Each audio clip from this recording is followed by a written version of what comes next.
वहीं रुक करते हैं अगली बड़ी खबर का, जो महाराष्ट्र राज्य में कोरोना के मामले थमने का नाम नहीं ले रहे हैं और इसी को देखते हुए महाराष्ट्र राज्य के 3 जिलों से कोरोना से निपटने के लिए सख्त फैसले ले लिए चुके हैं। आपको बता दें ये 3 जिले हैं अकोला, यवतमाल और अमरावती जिला। लेकिन कहानी केवल इन 3 जिलों तक ही सीमित नहीं रहती। आपको बता दें महाराष्ट्र के करीब 8 जिलों में कोरोना वायरस के मामलों में वृद्धि देखी गई है। ये 8 जिले हैं पुणे, नासिक, नागपुर, वर्धा, यवतमाल, अमरावती, अकोला और बुलढाणा। इन 8 जिलों में औसतन कोरोना वृद्धि मामलों को देखा जाए तो इन जिलों में करीब 8% कोरोना मामलों की वृद्धि देखी गई है। आपको बता दें महाराष्ट्र के मुंबई में बढ़ते कोरोना के मामलों को देखते हुए बीएमसी ने भी बीते दिनों ये स्वीकार किया है कि ये भी कहा है साथ में उन्होंने कि अगर मुंबई में कोरोना मामले नहीं घटते हैं तो सख्त फैसले पर विचार करना पड़ सकता है। लेकिन अमरावती जिले में कोरोना वायरस के बढ़ते मामलों को देखते हुए लॉकडाउन लगा दिया गया है। आपको बता दें महाराष्ट्र सरकार की तरफ से काफी कड़ा रुख जो है इख्तियार कर लिया गया है, क्योंकि लगातार कोरोना के बढ़ते मामलों की वजह से मुंबई प्रशासन की नींदें उड़ चुकी हैं। आपको बता दें लगातार मुंबई में कोरोना का जो आंकड़ा है बढ़ता जा रहा है, तो वहीं कोरोना के 24 घंटों में आए मामलों की अगर हम बात करें तो पूरे देश भर में उनकी संख्या सबसे ज्यादा है। करीब 4000 के आसपास कोरोना के मामले जो है मुंबई में दर्ज किए गए हैं। और इसी बीच आपको बता दें इस कोरोना के बढ़ते मामलों को देखते हुए महाराष्ट्र सरकार ने कड़े रुख इख्तियार करते हुए 8 जिलों में वापस लॉकडाउन लगाने का फैसला लिया है। साथ ही आपको बता दें कई जिलों में नाइट कर्फ्यू भी लगाया जा सकता है और इसके साथ ही बीएमसी की तरफ से यह भी कहा गया है कि अगर कोरोना के मामले महाराष्ट्र में नहीं थमते हैं तो इससे भी कड़े सख्त कदम उठाए जा सकते हैं।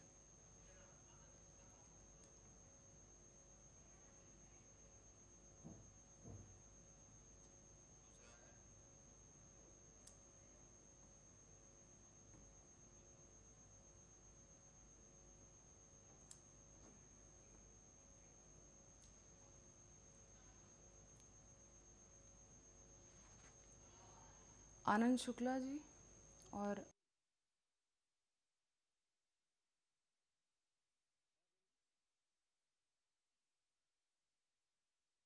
इस मामले में ज्यादा चर्चा के लिए हमारे साथ यहाँ पर हमारे मेहमान मौजूद हैं। आनंद शुक्ला जी कांग्रेस के प्रवक्ता हैं और इसके साथ ही अनिल महेश्वरी जी जो कि वरिष्ठ पत्रकार हैं।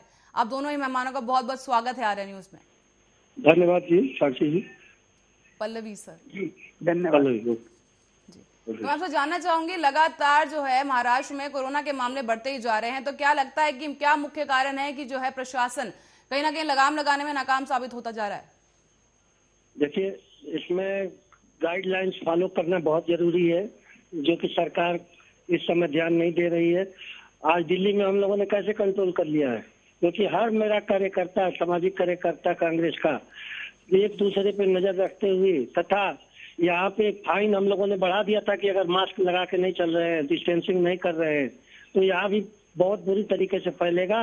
वो एक क्लोज्ड इन्वायरमेंट है और बहुत हाईली टेंट है।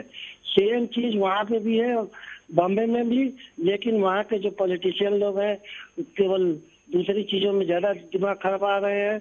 इन्वायरमेंटल पोल्यूशन पे कोई ध्यान नहीं है, जिसमें संजय राउत जी और चीफ मिनिस्टर भी दोनों लोगों का हाथ है। ये लोग टोटली फेल हो रहे हैं। इन लोगों को अगर ये चीजें नहीं समझ पा रहे हैं तो टोटल इकोनॉमी भी डाउन होगी। लॉकडाउन होगा तो फिर लोकल ट्रेन भी बंद करनी पड़ेगी, जॉबलेस हो जाएंगे लोग।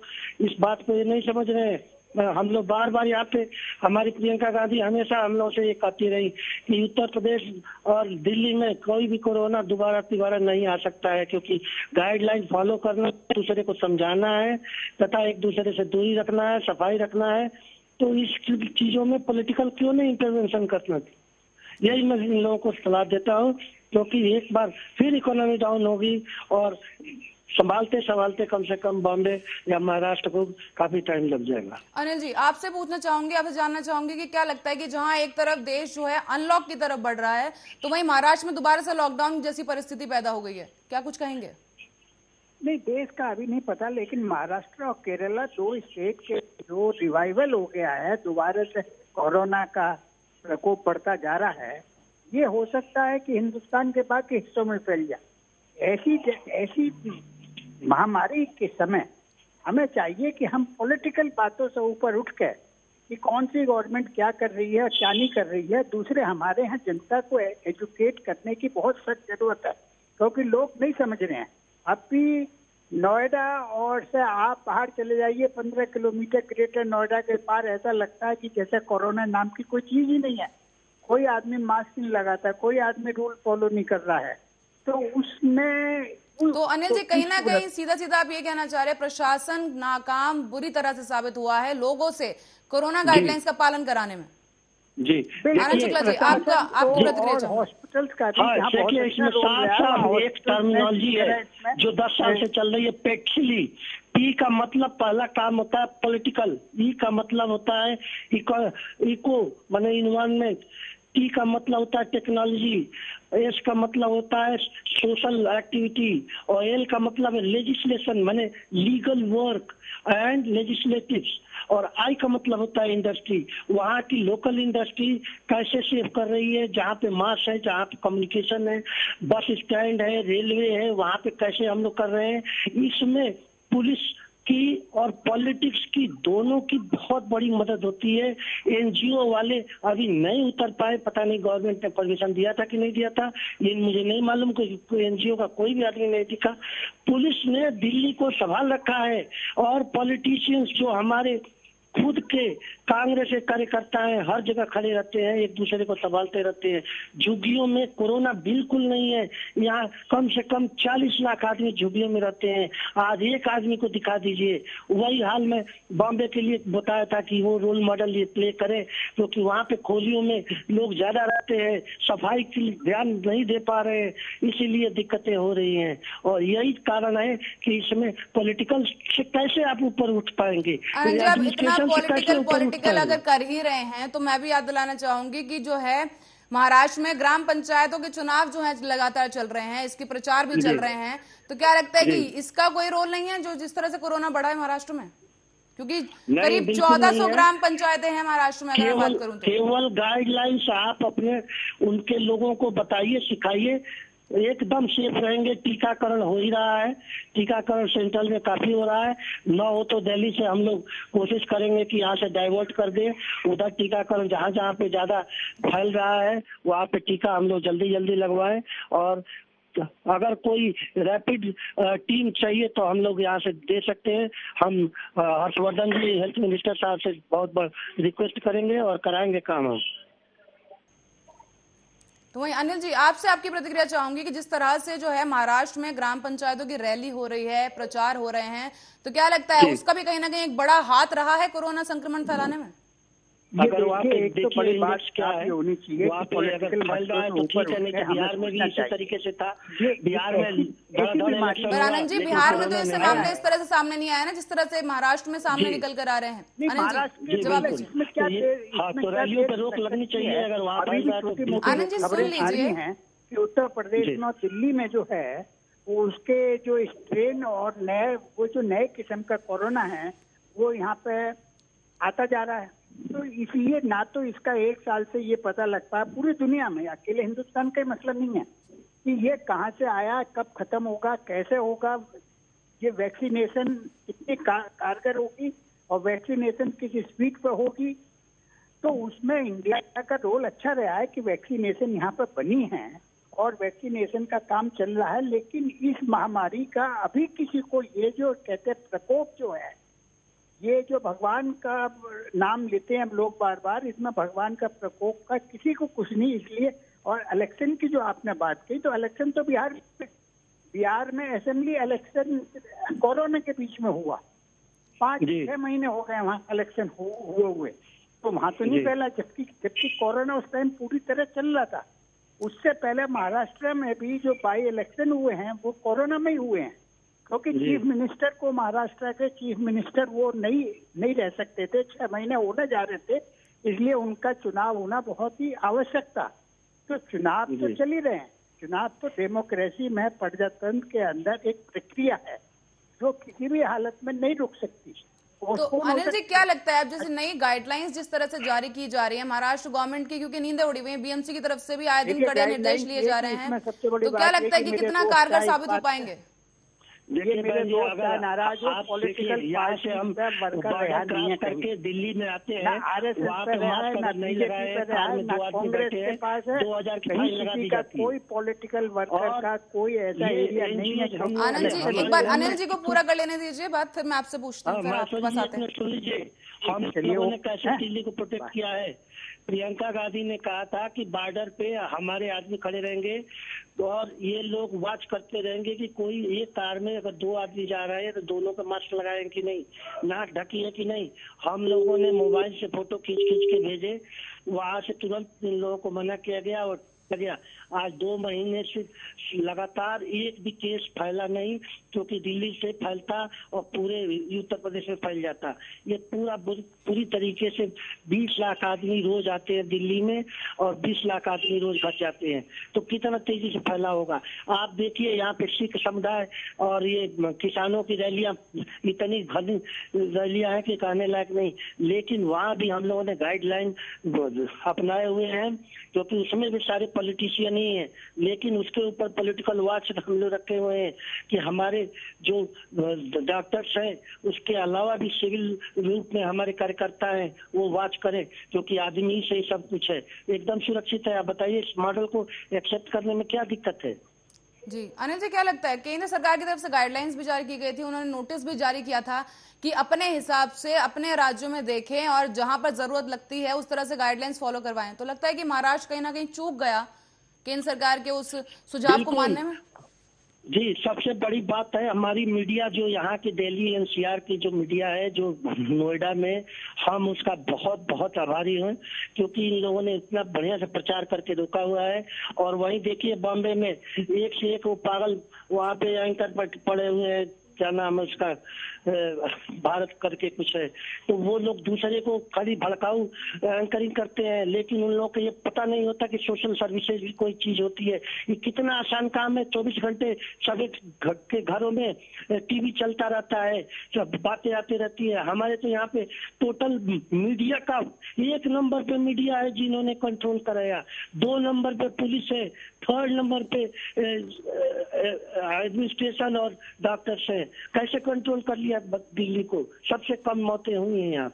आनंद जी, आपसे जानना चाहूंगी कि क्या लगता है कि अब आगे क्या करना चाहिए महाराष्ट्र सरकार को, ताकि कोरोना के जो मामले हैं उन पे किसी तरह से नियंत्रण जो है रखा जा सके? देखिए, लगातार मीडिया से हेल्प ले, पुलिस से हेल्प ले, NGO से हेल्प ले, जनसाधारण को ट्रेन करें, फाइन का कवरेज दे, और बिना पुलिस की मदद से नहीं हो सकता। यहाँ पे पुलिस वालों ने इतना जबरदस्त कंट्रोल किया था कि आप बहन जी परेशान हो जाएंगे कि शायद कर्फ्यू में भी नहीं होता। और मैं बहुत ज्यादा पुलिस वालों की ऋणी हूँ कि कम से कम इतने घनी बस्तियों में एक भी कोरोना पॉजिटिव नहीं निकला। तो हमारे हिसाब से तो यही राय बढ़िया रहेगा, और इसको आप लागू कराइए। मीडिया से बिना सलाह लिए, मीडिया से बिना सहारा लिए हुए वहाँ के चीफ मिनिस्टर नहीं हो सकते। इसमें संजय राउत क्यों नहीं दिमाग लगा रहे हैं, और कंगना रनौत? जी, पर अंजू जी, कहीं ना कहीं लोग भी हैं जो लगता है कि जब से, आपको क्या लगता है कि जब से वैक्सीन आई है तो कहीं ना कहीं लोग जो है ढीले पड़ गए हैं, कहीं ना कहीं उनको लगता है कि चलो अब तो वैक्सीन आई ही गई है तो सबने घूमना शुरू कर दिया, सोशल डिस्टेंसिंग जो है खत्म ही हो गया बिल्कुल ढीला है। अभी भी हमारा एक पास पेशेंट आया, कह रहा था कि मैं मास्क नहीं लगाया, मेरा 2000 का चालान काट दिया पुलिस वालों ने।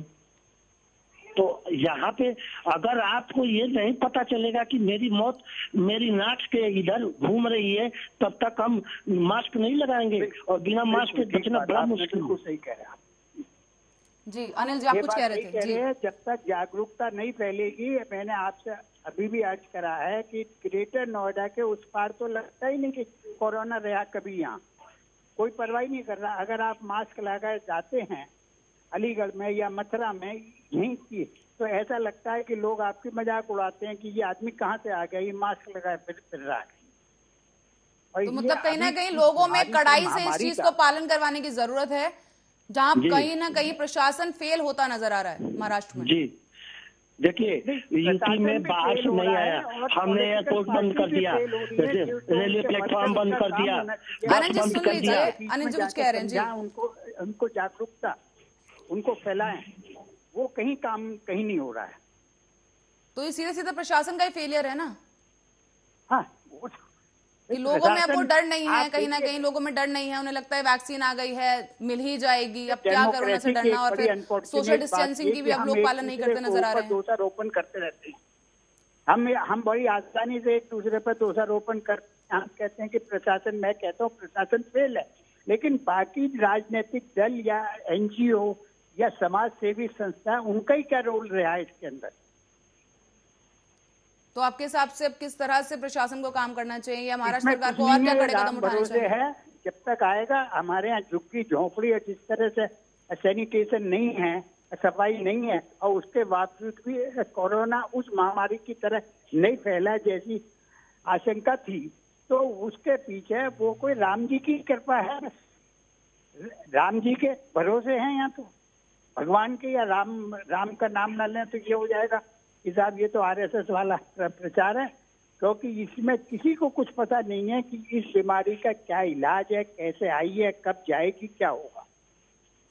जी, समय की कमी है। आनंद शुक्ला जी, 30 सेकंड में बताइए कि क्या लगता है कि महाराष्ट्र सरकार को किस तरह से काम करना चाहिए आगे? देखिए, सबसे बड़ी बात है कि जितने भीड़ भरे जगह है उसको बंद किया जाए, लॉकडाउन किया जाए, पुलिस प्रशासन के हाथ में दिया जाए, एनजीओ को बुलाया जाए और गाइडलाइन स्ट्रिक्टली फॉलो किया जाए।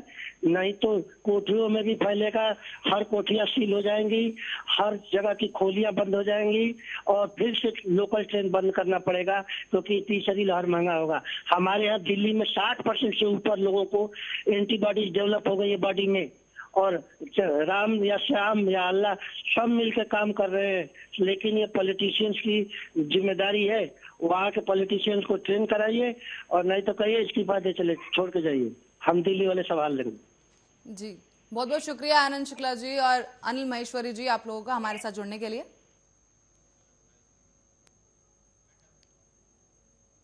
तो वहीं आपको बता दें, महाराष्ट्र में लगातार कोरोना के मामले बढ़ रहे हैं और प्रशासन भी हाई अलर्ट पर नजर आ रहा है। अब बात देखना यह होगा कि प्रशासन ने जो नई गाइडलाइंस जारी की हैं, जो नया लॉकडाउन एक बार फिर से लगने जा रहा है महाराष्ट्र में, वो कितना कारगर साबित हो पाता है। फिलहाल के लिए खबरों में बस इतना ही। आप देखते रहिए आर्या न्यूज।